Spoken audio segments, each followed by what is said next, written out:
이런 거 이제 물건 소재지에 관련된 것도 물어봐야 되겠죠. 잘 알고 있어야 됩니다. 그래서 매물 상태에서는 아까 수리 여부 이런 것들이 굉장히 중요하거든요. 임대차 할 때는. 집을 매매할 때는 여러분도 아시다시피 제일 싼 게 좋잖아요. 내 집은 내가 수리해서 들어가 살면 되니까. 근데 이제 나머지 임대차 할 때는 이렇게 수리 정도 이런 것들을 기본적으로 체크하고 주인말을 다 믿으면 안 돼요. 6년 전, 10년 전에 수리하고도 우리 집 수리했다. 그리고 뭐 굉장히 깨끗하게 썼다. 집에 가보면 뭐 다 뜯어야 될 집들이 많아요. 특히 65세 이상 어르신들이 말씀하시는 거는 옛날에 수리했구나. 내 눈으로 확인하기 전에는 절대로 100% 왜냐하면 이분들은 수리 기준이 달라요. 깨끗한 기준이. 저희가 깨끗한 거는 한 2, 3년 전에 해서 수리 옷이 바짝바짝하게 하얗게 해놓은 걸 수리한 거고 이분들은 한 10년 전에 수리하고 내가 깨끗하게 썼기 때문에 수리된 거예요. 기준이 달라서 그런 거지 그분들이 절대로 거짓말한 거 아닙니다. 어른들한테 너무 죄송한데. 네.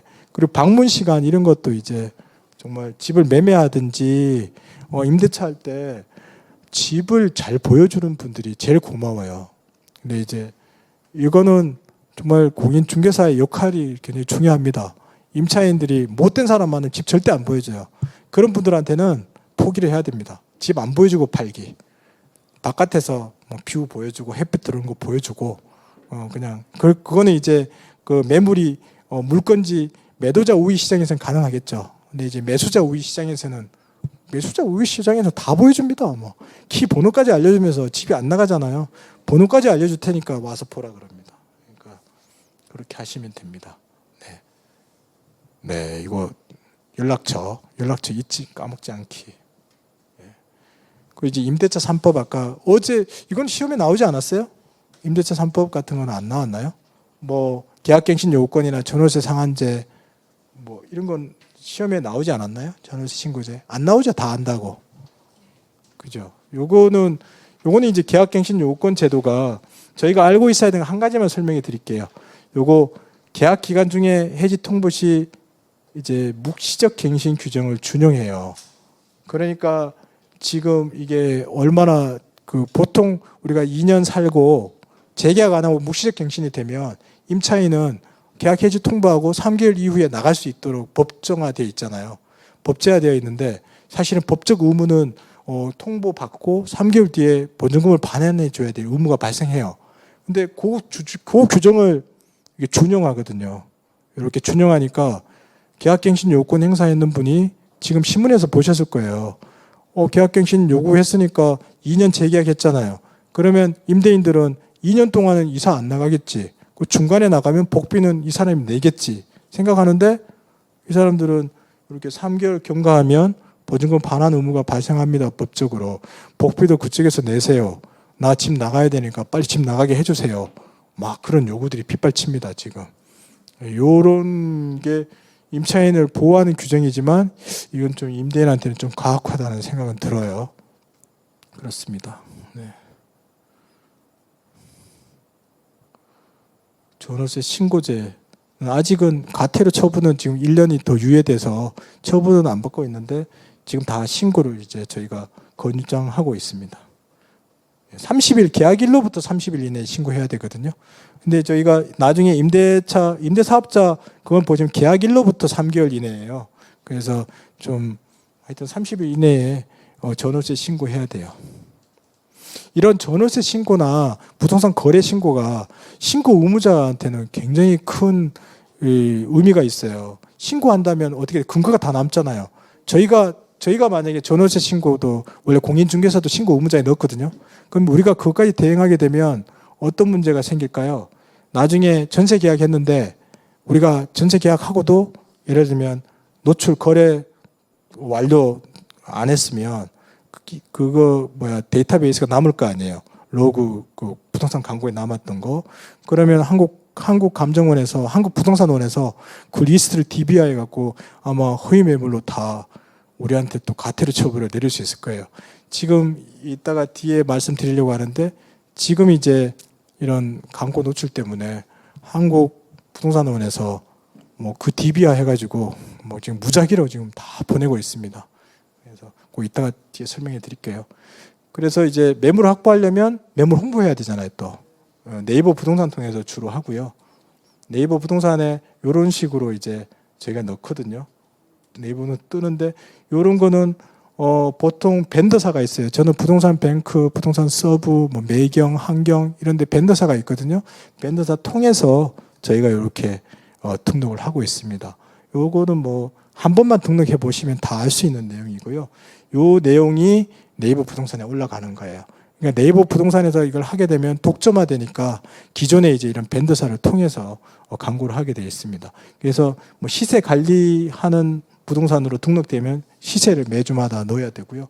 여기 보시면 매물 등록, 네이버 매물 관리, 여기 인터넷이 되면 이렇게 직접 해보면 제일 좋은데요.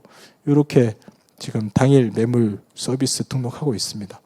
이런 식으로 다 들어가거든요. 여기 필수적인 거, 예를 들면 건축물 용도라든가 이제 이게 아파트는 한 층에 호수가 몇 개 없잖아요. 신축은 더더군다나 몇 개 없고 몇 개 없기 때문에 몇 동 몇 호라고 딱 몇 층이라고 노출하는 순간 다른 부동산이 리스트가 다 있어서 주인한테 바로 전화를 해요.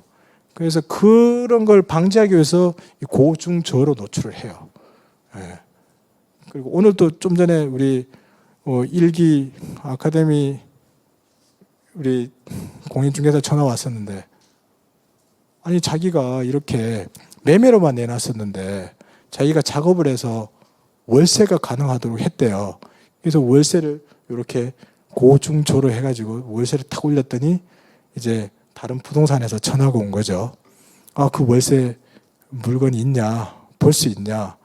그러는데 우리 이 공인중개사님이 그 몇 동 몇 호냐 그러니까 몇 동 몇 층이다 알려줘 버리니까 어떤 문제가 생겼냐면 그 매물은 어떻고 저떻고 우리한테도 뭐 나왔었다고 식으로 끊었대요.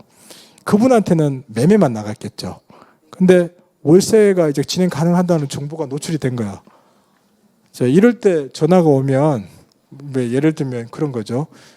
중개사 사무소에서 전화가 오면 그 매물은 다시 한번 좀 확인해 봐야 됩니다.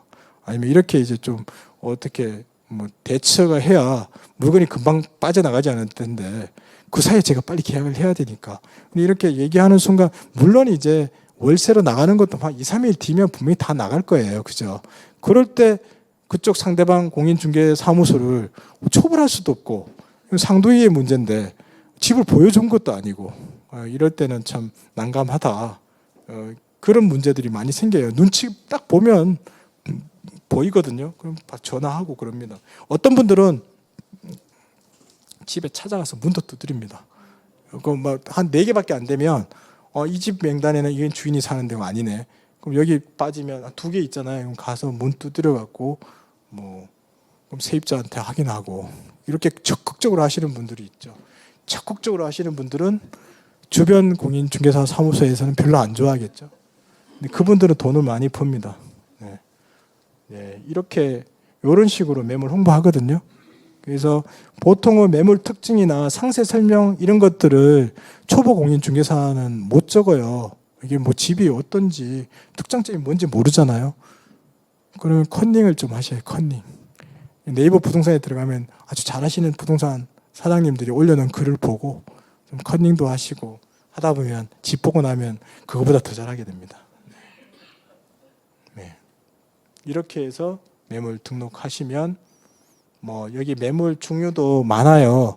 여기 뭐 홍보 확인서, 신홍보 확인서 이런 것들이 있는데 집주인 확인으로 올리면 모바일 확인 2 아니면 아까 여기 신홍보 확인서 이런 거는 네이버 회원인 게 있으면 저희가 등기부등본하고 같이 올리면 또 이렇게 집주인 매물로 다 해주거든요. 그래서 이런 것들 활용하시면 됩니다.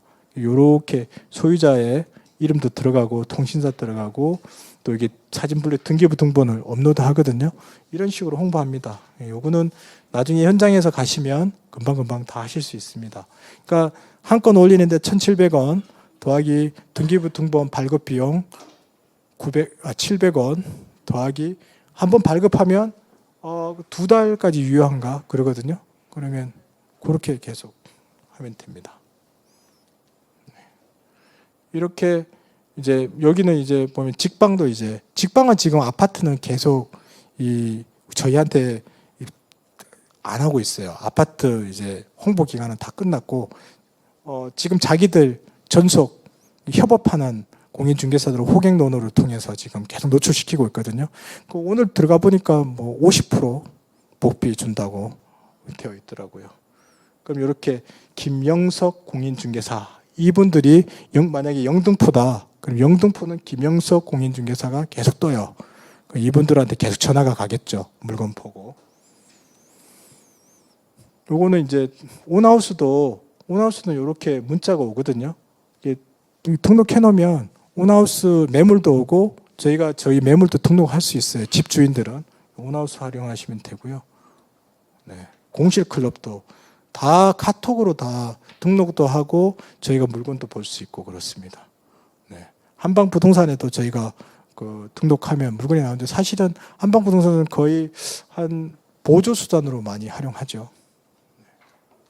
네. 그리고 개인적으로 뭐 매물 홍보하는 방법은 뭐 블로그나 유튜브 이런 걸 통해서 하시면 되고요. 저도 블로그 통해서는 계속 했었어요.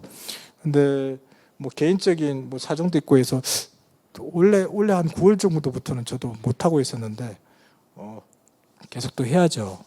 그러면 블로그 보고 지역 전문가라고 해서 매물도 내놓고 찾아오는 고객도 있고 있습니다. 그래서 블로그 작업은 또 유튜브로 활용한다거나 이런 것들은 반드시 해야 되고요.